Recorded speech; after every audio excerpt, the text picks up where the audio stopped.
Hello and welcome to the second episode of Inquiring Minds. Glad you joined us today. We're going to keep this one short and sweet. This is actually a follow-up on our first video, Ships and Loving Hours.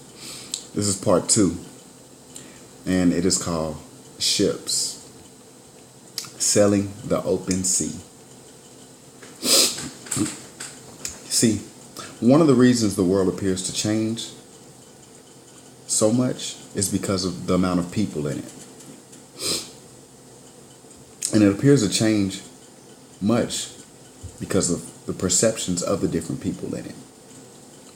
There's nothing wrong with having your own beliefs and perceptions, but be moderate, be modest, with an open mind and heart, not selfish with a closed mind. Why? Well, look here. Although very difficult, everyone is not you. I know that seems very hard, doesn't it? Since people don't make the same decisions you do. Most will not see your perceptions and beliefs as you do. And it's okay. You can always talk it out. That's why it's more than one person on this planet. So we don't have our own opinions only. Now, how can you talk it out? Could pose some difficulties. But if you have an open mind and heart, it can be very simple. When we have our ships together, when we completely love ourselves unconditionally, loving ourselves unconditionally makes it capable for us to approach others with an open mind and an open heart. And it makes it easier for us to give our love in comparison to us waiting in need of love. Are you with me? I'm just checking. You got to be taking notes on some of this stuff. Now, we have so much to give to one another. Let's begin with giving the willingness to understand one another first. So find ways to give from your ships, not extract for gain. You want to find ways that you can give from your heart, from your soul, from the rich vault that you were born with. You can accept things along the way, along the paths. And it's okay to ask for things. But our primary focus, our priority, is to learn how to genuinely give without expectation. Now, you have all you need and more in America. I mean, we have an overabundance of everything. Cars, clothes, shoes, makeup, jewelry, money, sex, women, men, drugs, alcohol.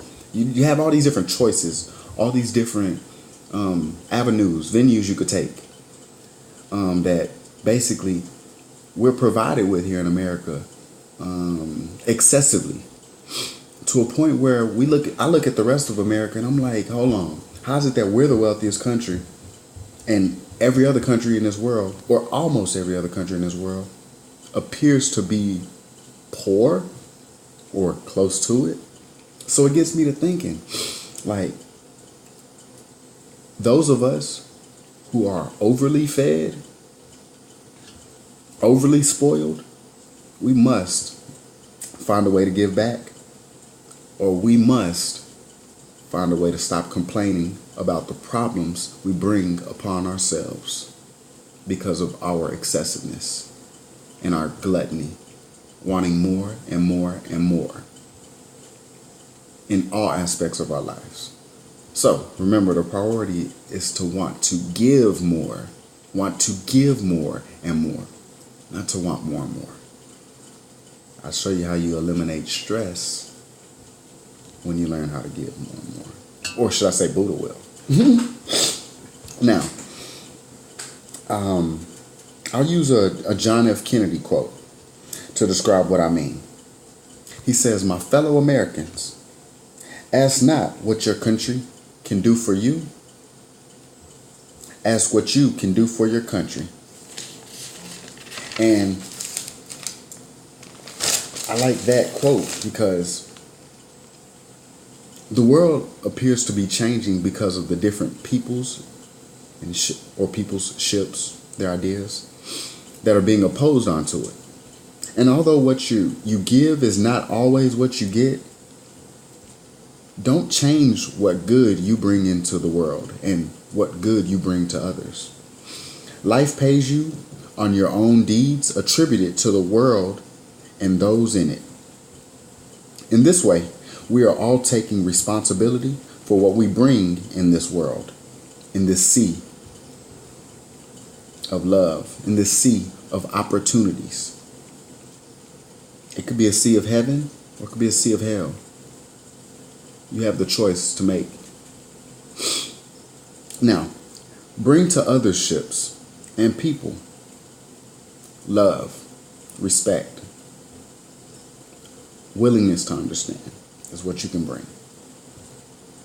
We sell best with one another when we know where we have come from and share with others where we desire to go. We get relief when someone truly listens. Removing our mask is something we all want to do, but afraid. You know, I walk around, for example, and I feel I'm in a mask a lot of the times because it's things I want to say, it's things I want to do that I know are going to affect me as a person whole. So there is a mask I have to wear to mask certain feelings and emotions and beliefs. And I'm sure all of you deal with it too. But that's a whole nother topic that's going to require probably a few episodes. So I'll touch base on that one later. But I want to say, don't be afraid to give. I know it's scary. It's also liberating once you go beyond your walls of defense from pain. You risk receiving true miracles. A few things you can give from your vault of riches include some I mentioned earlier. You can give from your heart, willingness to understand, respect, trust, which is the benefit of the doubt for all of you skepticals or doubters out there. Give someone the benefit of the doubt first before you doubt them. Let them prove you wrong. That's how you can keep your expectations, stress, and worry limited. Now, in closing, I would like to leave you with a quote from Buddha. A man asked Lord Buddha, "I want happiness." Lord Buddha said first, remove I, that is ego. Then remove want, that's desire. See now? You are left with only happiness. I'll give you time to think on that one. Thanks for joining us with Inquiring Minds for another show. Be blessed. Much love.